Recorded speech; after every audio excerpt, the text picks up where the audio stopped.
Hey guys, how's it going? Onage here, and a very warm welcome to round 12 of the Ziggo Pro League, where we are at the Hungaroring. Of course, a very short track, and we'll be looking to keep our streak going with the last couple of results. Coming out of the pit lane here in quali, 1.5 minutes to go, roughly 1.5 minutes to go. On the left hand side of your screen are the championship standings. One thing to note is that Jesse Post, who is in second place in the championship, is not racing today, so that means we can do excellent business in terms of championship position. We are currently 6 points behind Jesse, so again, perfect opportunity to try to get second place in the championship.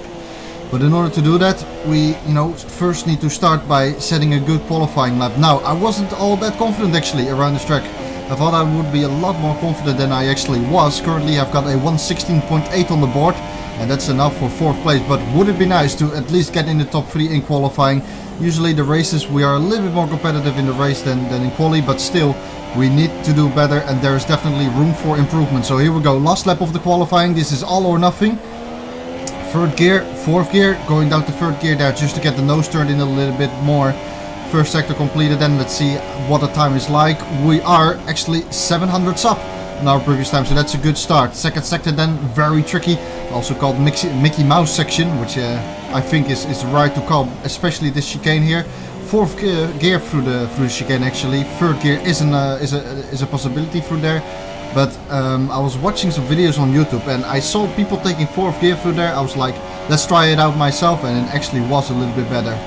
This corner, very interesting, also in the race, 2.5 tenths up, so it's looking very good, very promising actually. We are still purple in the end of the second sector, but I can tell you, Metis, who is currently in pole, is yet to set another lap time. So we have got the final sector to go, and there is Metis, 1:16.3. And what can we do?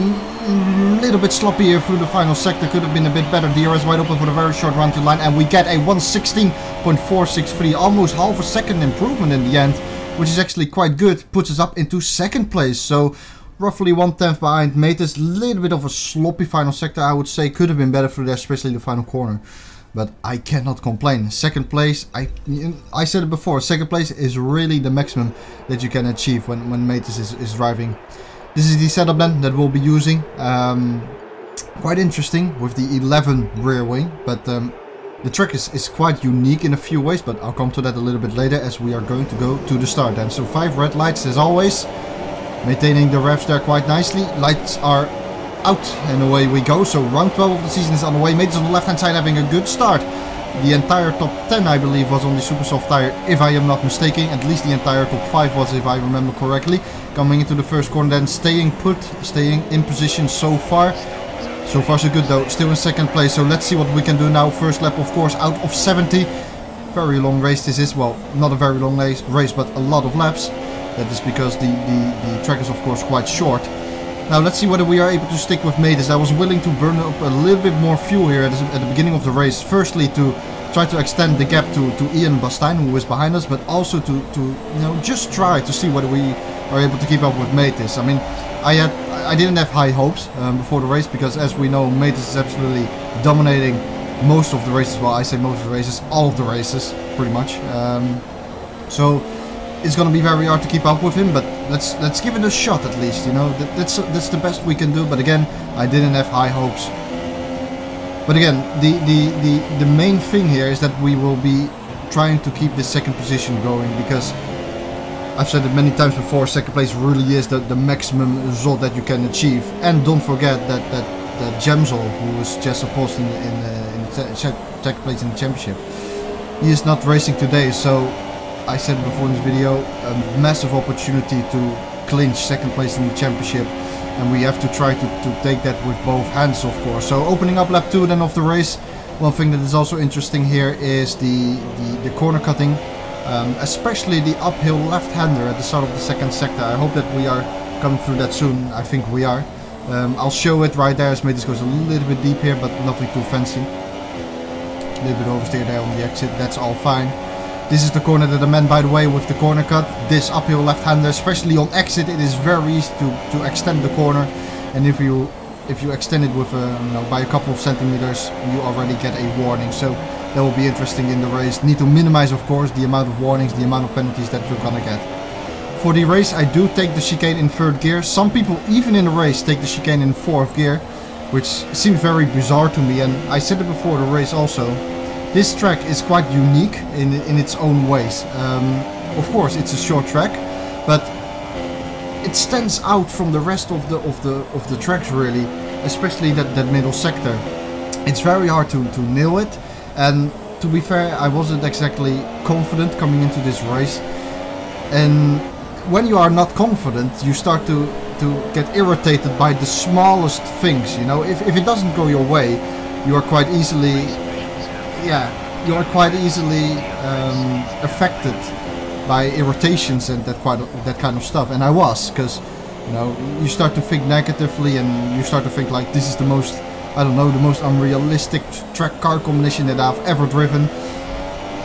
But in the end, you need to try to put in your best result. And in practice, I noticed that our teammate Racecraft, who is actually in 4th place right now, I would say he had better pace than us. I'm gonna be honest, I really think that Racecraft, who is again in 4th place, had better pace than us.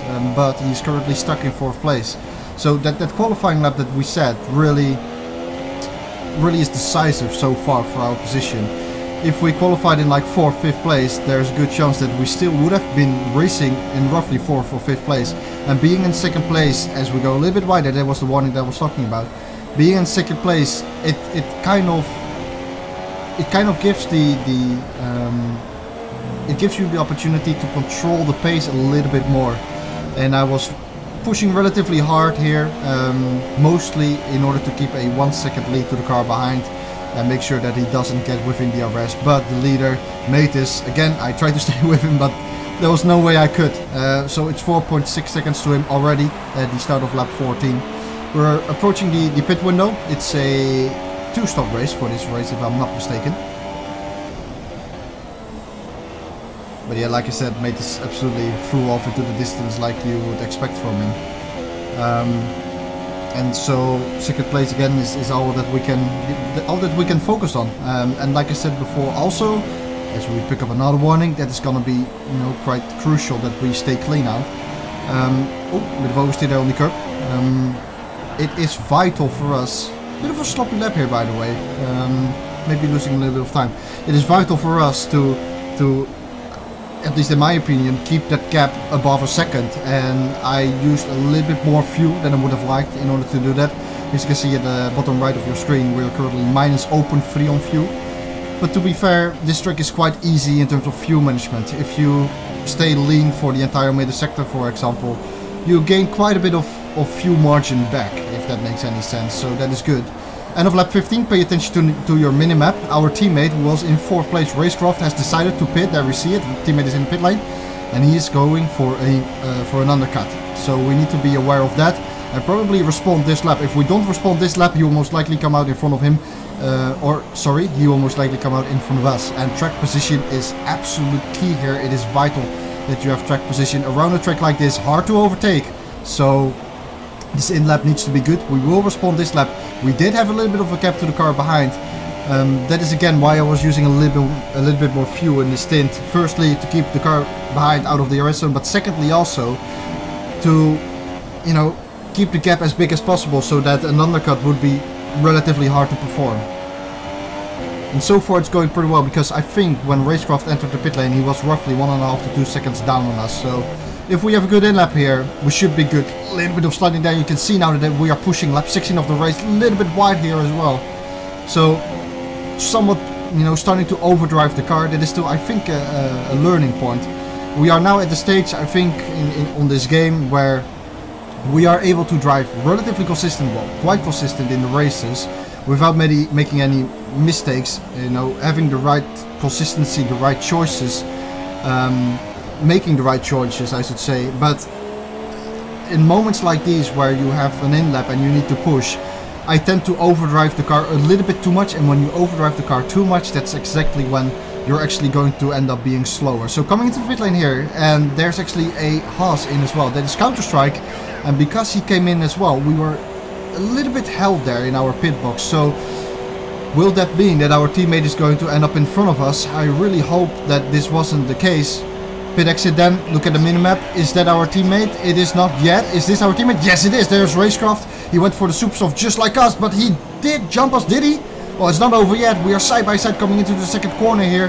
We have to swing it around the outside. Let's see what we can do it. He is ahead of coming into this turn, so it's going to be hard.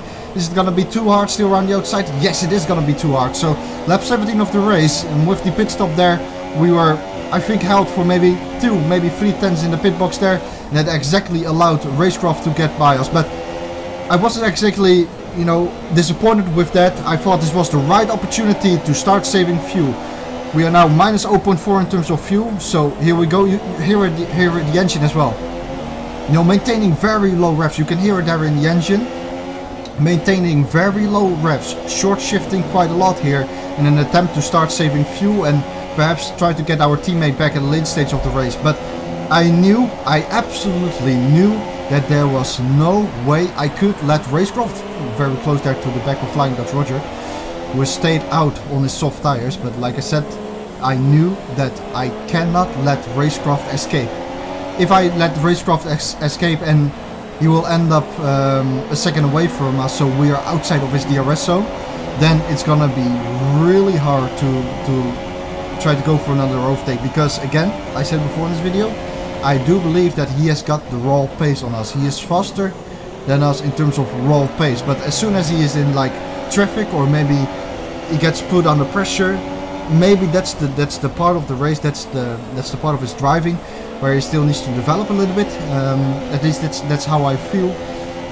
But of course, when you're driving in clean air, you're automatically faster than when you're being put under pressure or driving in traffic. That's logical.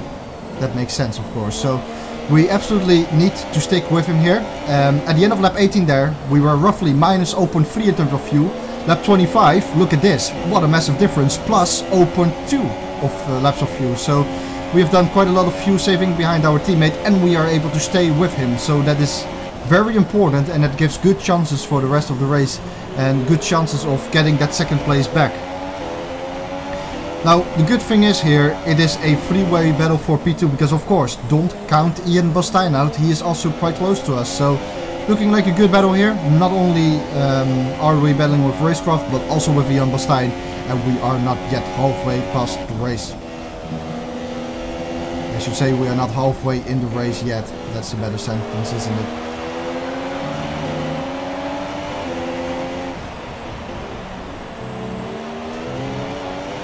Good line through the chicane there. This was the moment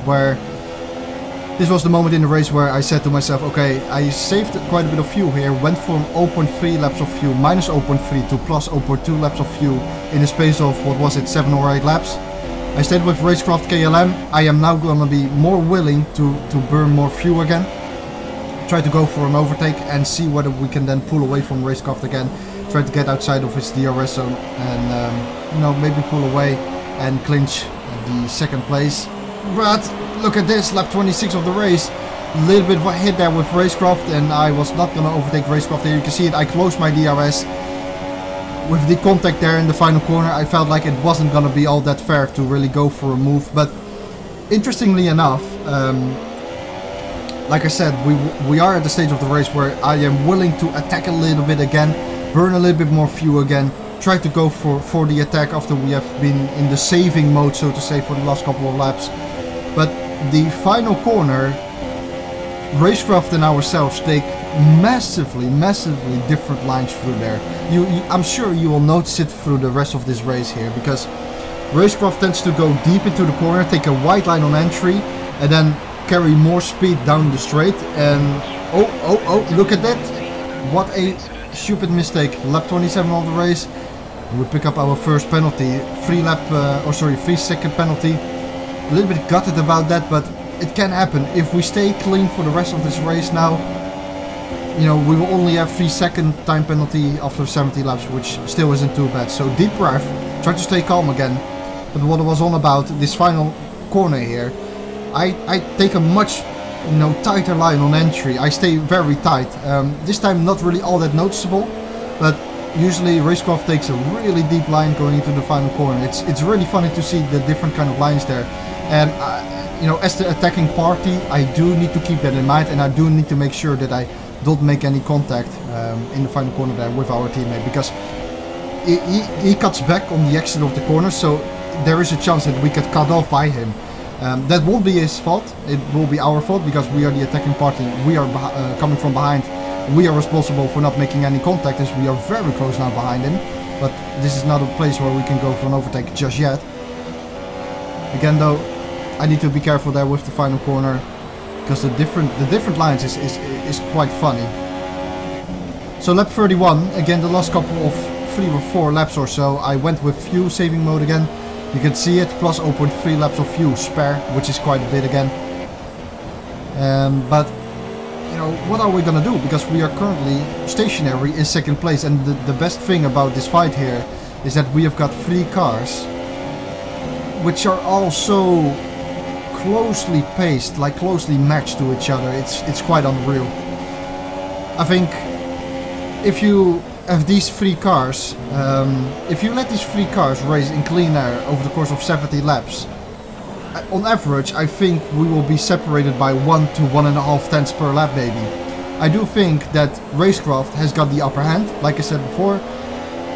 He probably is a little bit faster in terms of raw pace, but so far with, you know, using the DRS we are able to stay with him.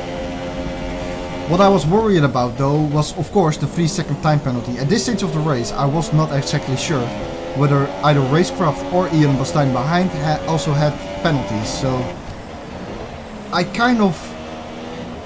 was kind of forcing myself to go for an overtake rather sooner than late, because the 3-second time penalty was in the back of my head. If Racecraft does not have a 3-second time penalty and he is clean, it basically means we need to first overtake him, and then secondly we need to create a 3-second gap or above that in order to, you know, make sure that we stay in 2nd place after the end results, after we finish the race.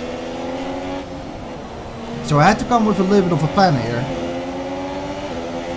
And if I happen to overtake Racecraft right now, he will probably still have DRS on us, and he will probably stick with us and maybe go for an undercut again, and he will again end up in front of us. So I need to come with some kind of plan here, but I was getting a little bit impatient, because again the pace difference is so tiny, it is so small. We are so similarly matched. Here we go again, you see the different lines here. This could be an overtaking opportunity, by the way. I'll cut off my story that this for a later day. Lap 33 of the race, this is the best opportunity that we are gonna get here. Will Racecraft defend the inside? It doesn't really look like it, so here we go, down the inside of turn 1. Well, pretty late, but still able to make the apex of the corner. Again, 2nd DRS, so the DRS wide open for the rundown into turn 2. He has the inside line. We are gonna have to do it around the outside, just like we did before, but we couldn't manage it then. Can we manage it this time? It does look like it was. We're still side by side. Lap 33 of the race. Side by side up the hill. Who has the biggest balls coming today? This is not really a corner that you can go side by side through around the outside. Can we make a stick? Yes, we can, but on the... I ended up off track there, but do I keep the position? Yes, I do. So the entirety of the first sector was a side-by-side battle through there, and I'm gonna be completely honest with you here. I was extremely lucky that the game did not award me a penalty, or at least a warning. I wouldn't have gotten a penalty there. I would have had a warning, but I was so lucky that I did not pick up a warning there on the outside of that corner. Quite a fascinating battle.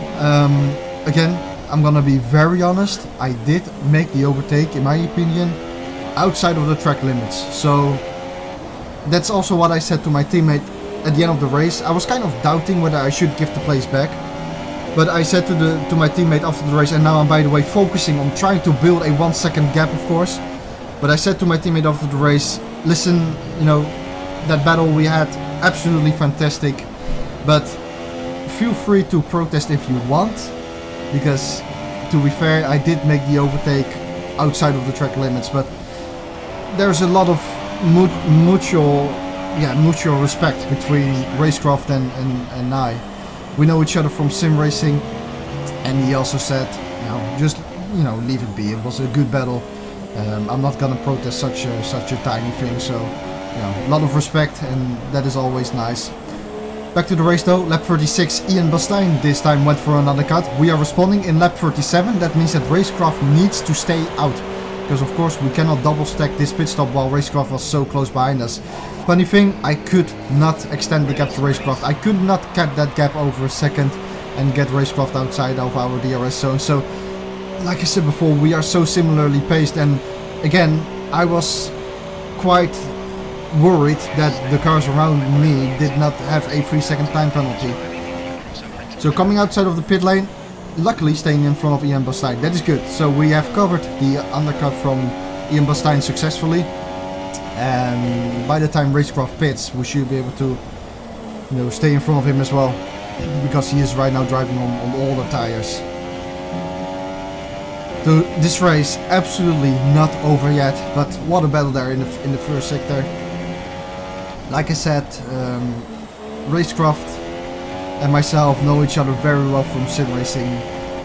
I think there's a lot of respect between him and I, and that's fascinating to see. It's always good.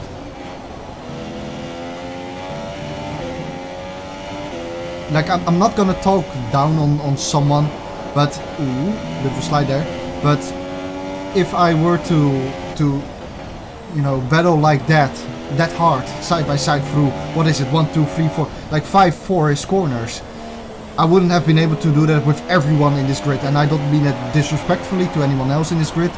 I only mean that in a respectful way to Racecraft, my teammate, because I know I can trust him, and like it says it in his name, you know, Racecraft. In my opinion, he has decent Racecraft, knows what to do when you are side by side with him. He always leaves space, and like I said before, I don't think that everyone in this league is like that. And of course, I'm not going to mention any names, but you know, that wouldn't be fair. But not everyone, in my opinion, is able to, you know, race like that on that level and be still that fair.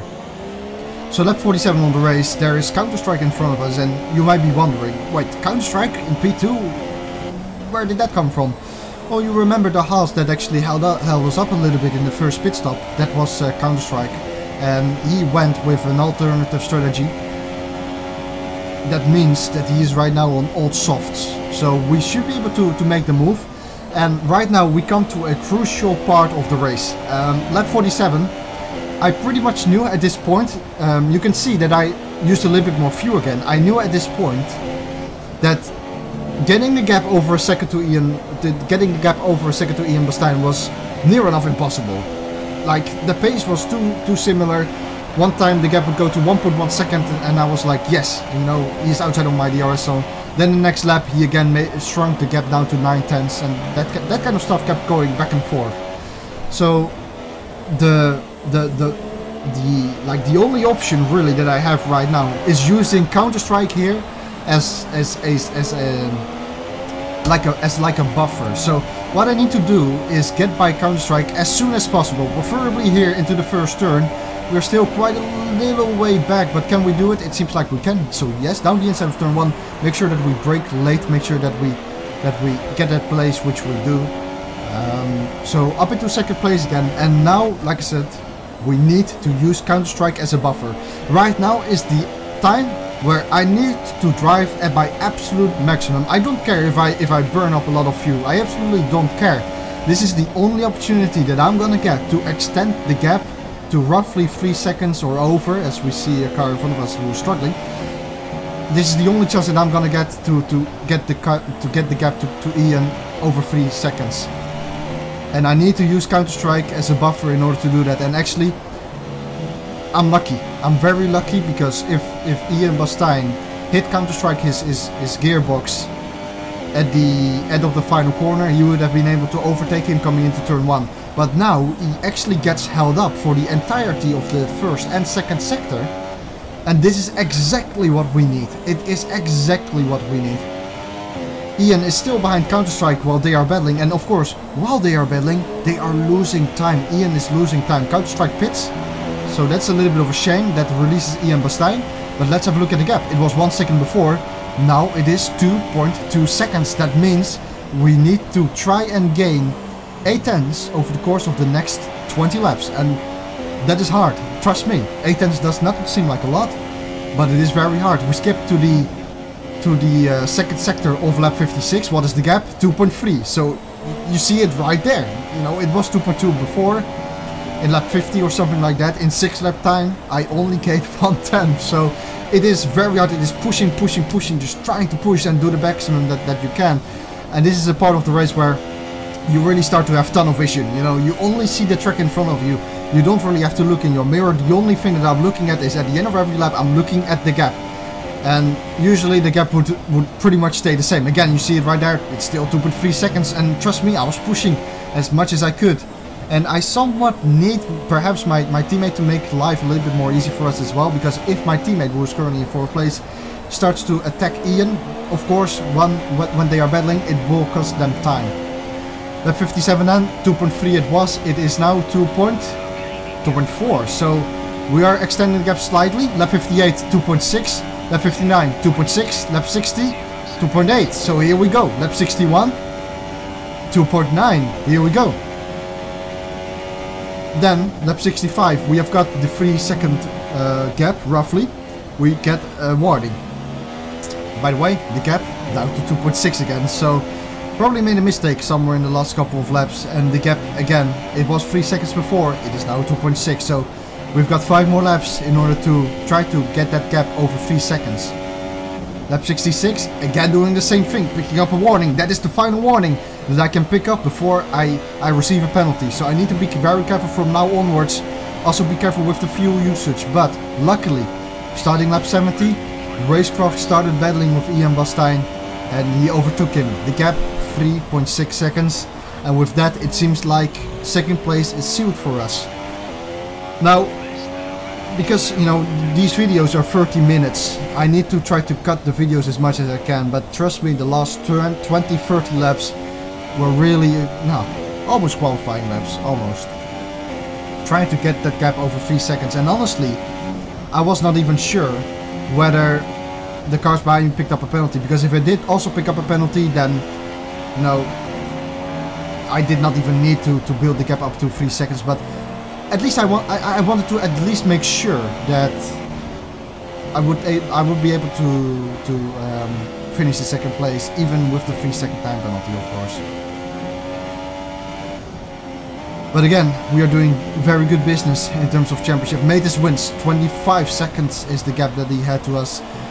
Another dominant display from Matus. What can you say? Racecraft still closing down the gap to 3.3 seconds, but he won't make up 3 tenths in the last sector here, so we come home to most likely pick up 2nd place through the final corner on the throttle, and there we are, 2nd place in the race. And a result like this will also mean 2nd place in the championship, which is phenomenal, absolutely phenomenal. In the end, the last 20 or 30 laps we didn't even have to push as much as we did, but because Racecraft and also Ian picked up penalties.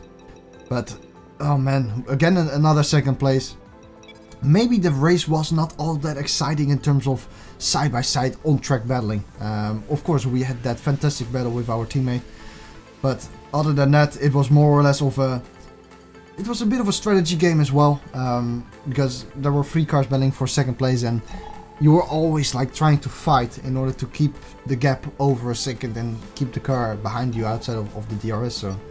But making the right choices here was crucial, and knowing when to push at the right moment was also crucial, and also knowing when to save a little bit at the right moment was crucial.